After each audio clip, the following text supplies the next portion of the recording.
Welcome to the second season of Murder in 20 podcast, where I, Bobby Stevens, am your host with a new episode every Wednesday. If you're a serious fan of true crime and love listening to podcasts, but don't want all that small talk, you've come to the right place. We get right to the facts. Murder in 20 episodes are concise and complete in 20 minutes. Less talk and more true crime. Be sure to like, share, and follow to learn about upcoming episodes. Thanks for tuning in. Now let's get to this week's episode.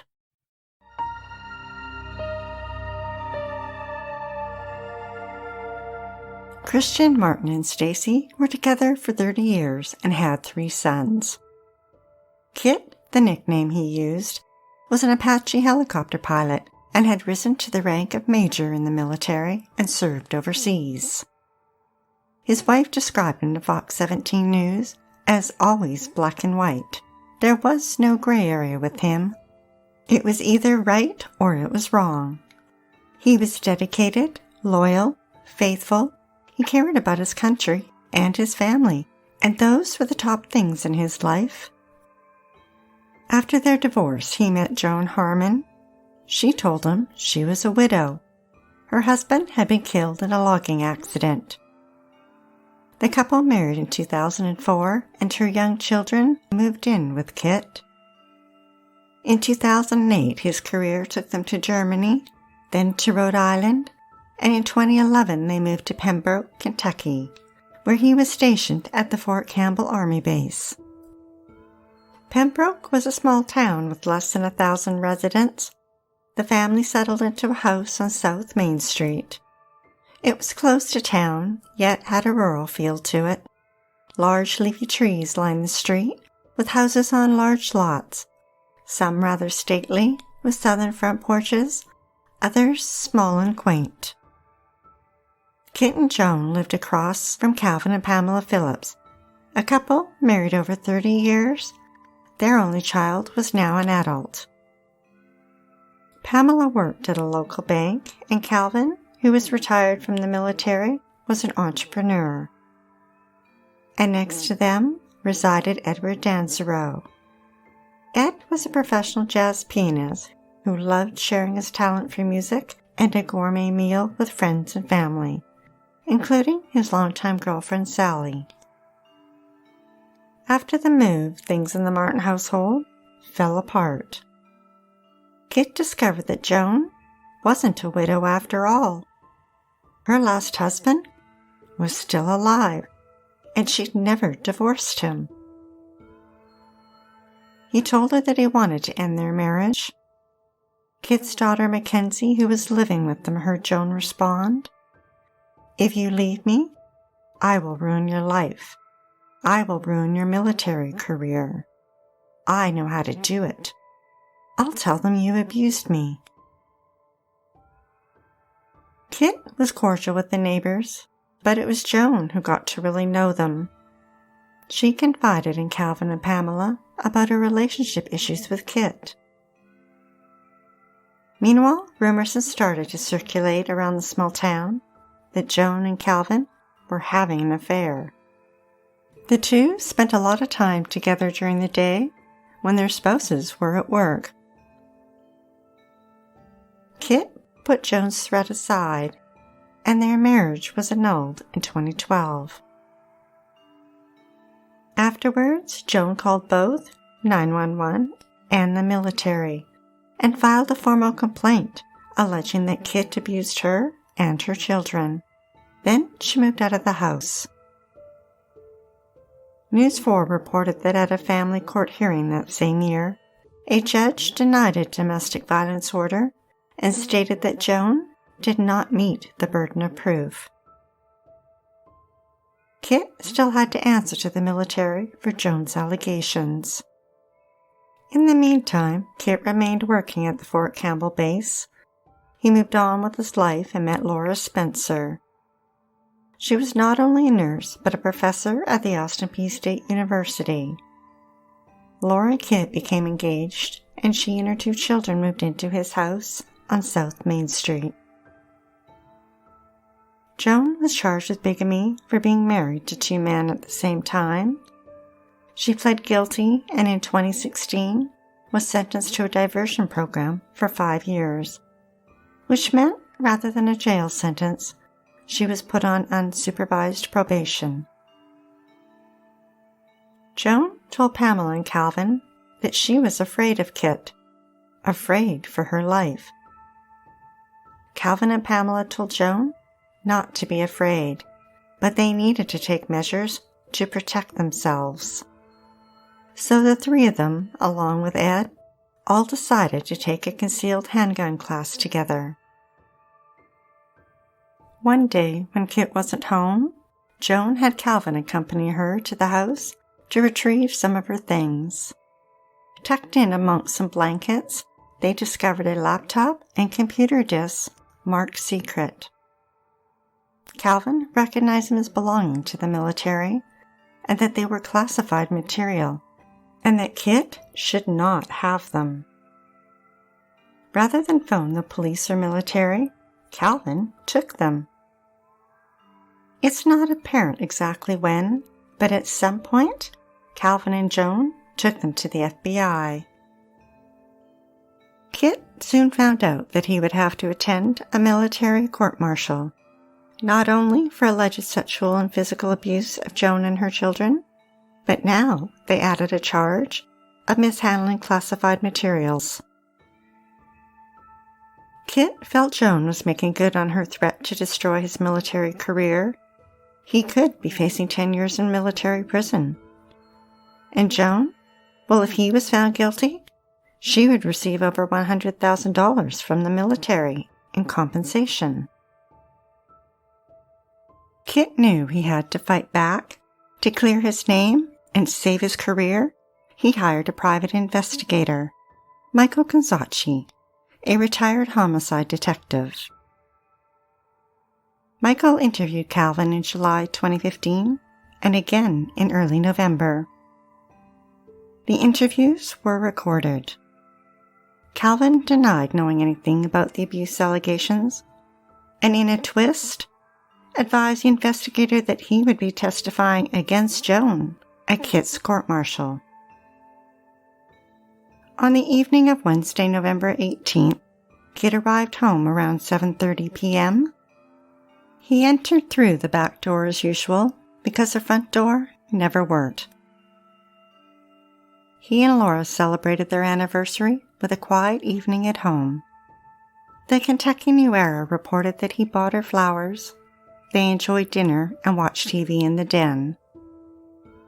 Her son Austin and daughter Emma both arrived home around 8 p.m.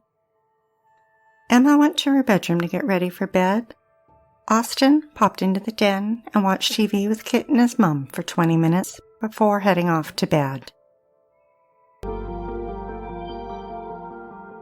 That night, someone brought a gun to Calvin and Pamela's home. It's not known exactly what happened, but we do know that Calvin was shot multiple times in the upper chest and died in the cellar, and that someone attempted to set the house on fire.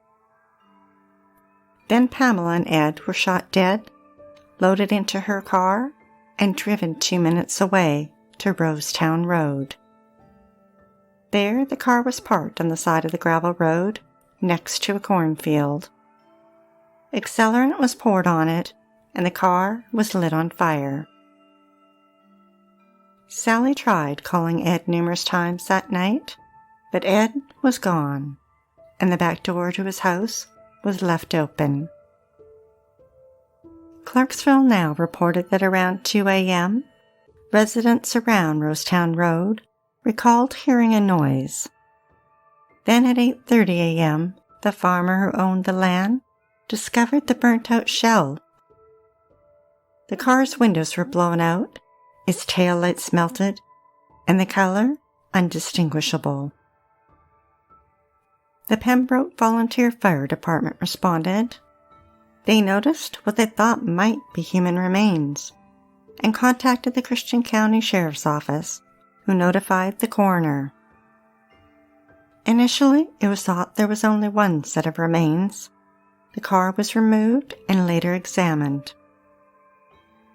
Using the vehicle's VIN number, they were able to trace it to the Phillips on South Main Street. Investigators obtained a search warrant, and when they entered the Phillips residence, discovered Calvin's body. The medical examiner then confirmed that a second body had been found in the burnt car, and that both had died from gunshot wounds. It didn't take long for investigators to start putting the pieces of the puzzle together.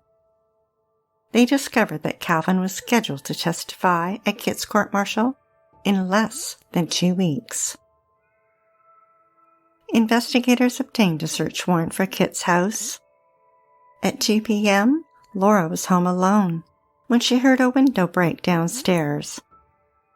Then she heard a man's voice yelling. She couldn't understand what he was saying, so she picked up her phone and called 911, then ran out of the back door in her bare feet and was stopped dead in her tracks. 5 police were standing with their rifles drawn, pointed at her head. Investigators seized evidence from the house, including Kit's .45 caliber Glock handgun found in a safe. That same day, Major Christian Martin was held at Fort Campbell for 2 days. When Kit was released, he was ordered to stay away from his home. He could not be within 30 miles of it. Kit, Laura, and the children never returned.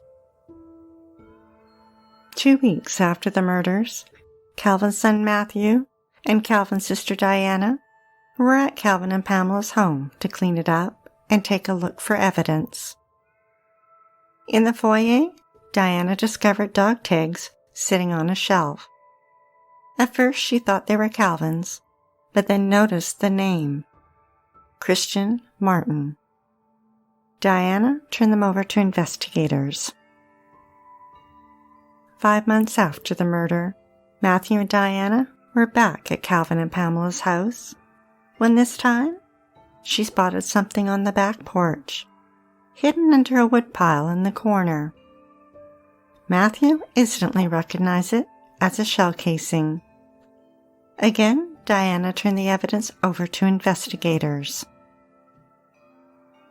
Fox 17 News reported that one of the people who turned it in failed a polygraph on how it got there, but they didn't state who that person was.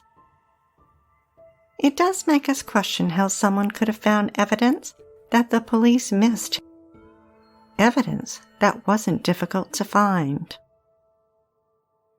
In May 2016, Kit's court-martial began. The Leaf Chronicle reported that he faced charges for conduct unbecoming an officer, mishandling classified information, communicating a threat, assault, and sexual assault. Joan and her son testified against Kit on the abuse charges. Kit's defense claimed Joan was not a credible witness because she had lied before, stating her ex-husband was dead and that she had been convicted of bigamy. Kit was found guilty of battery of a minor and guilty of the military charges, but found not guilty on all other charges. He was sentenced to 90 days in jail and dismissed from the Army, ending his nearly 30-year career.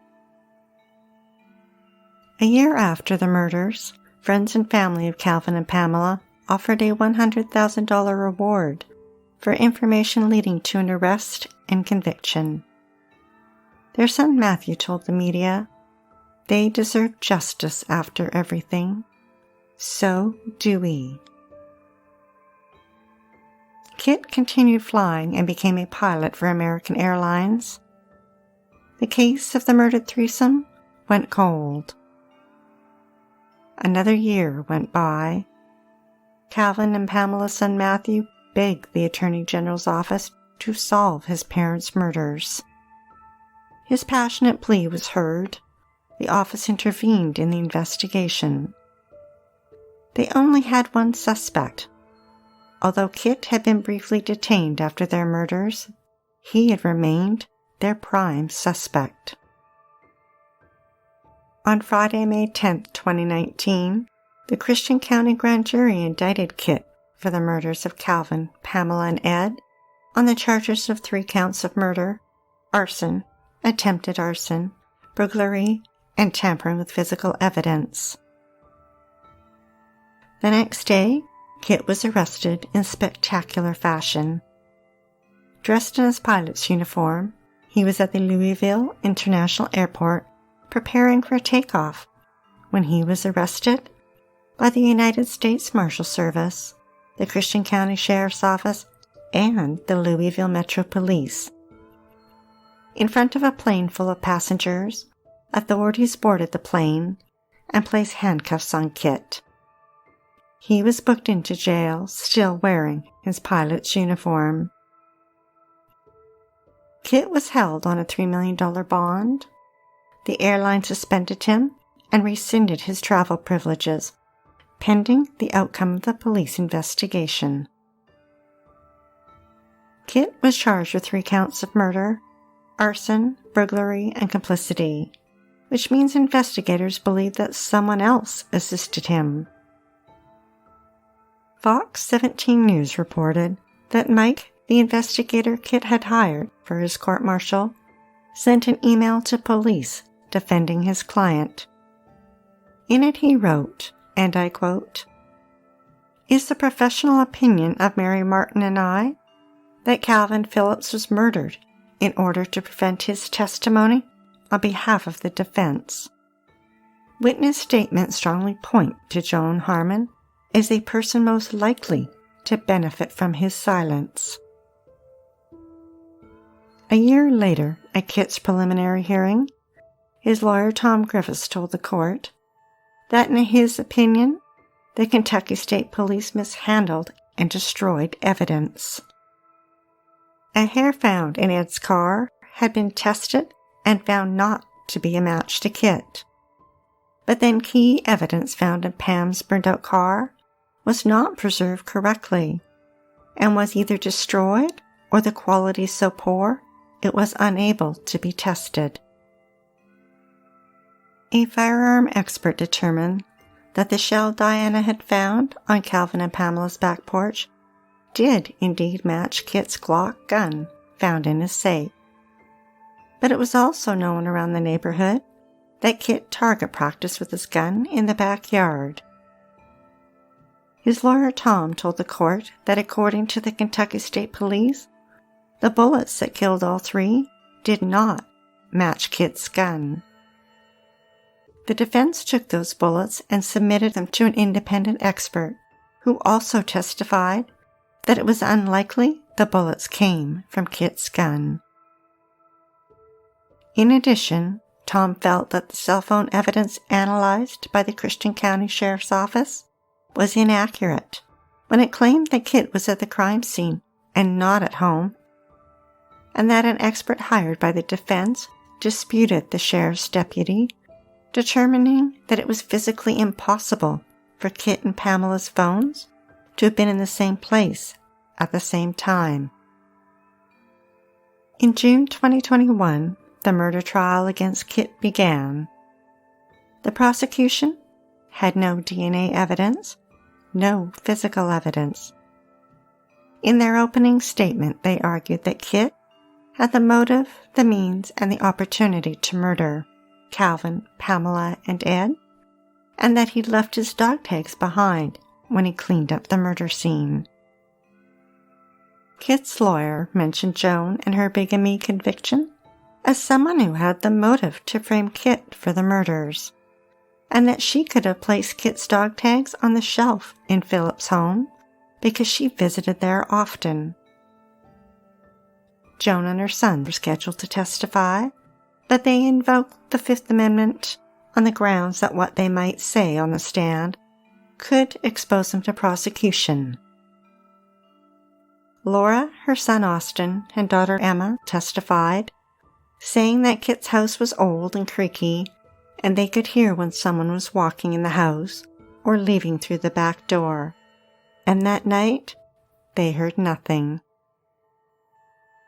The judge permitted friends of the Phillips to testify that before their murders, the couple were worried for their safety, and expressed fear of what Kit might do to them.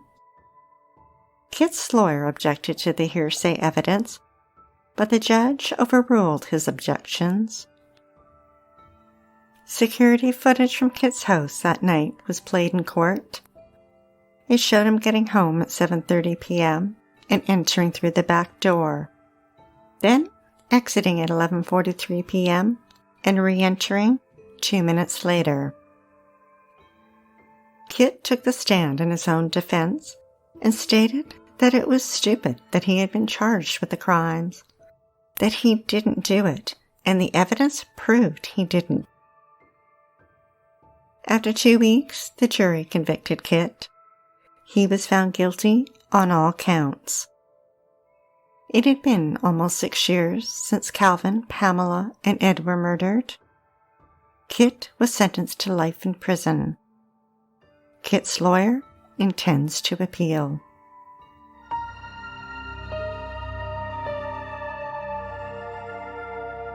Be sure to tune in next Wednesday for the episode of Irene Garza. She was crowned Miss South Texas in 1958 and was the first in her family to go to college. On Easter weekend, she went to confession and met Father Fight, a priest with a slim build, dark hair, glasses, and a sinister side. We'd like to acknowledge Purple Planet for use of their music and our many editorial sources who are listed on our website. If you're dying to hear more, past episodes of Murder in 20 are available for free at murderin20.com or check us out on all major podcast platforms. Be sure to like, share, and follow us to learn about upcoming episodes every Wednesday. And feel free to leave a 5-star review on any one of them or all of them. We're not shy. Stay safe, sleep with the lights on, and don't play with strangers.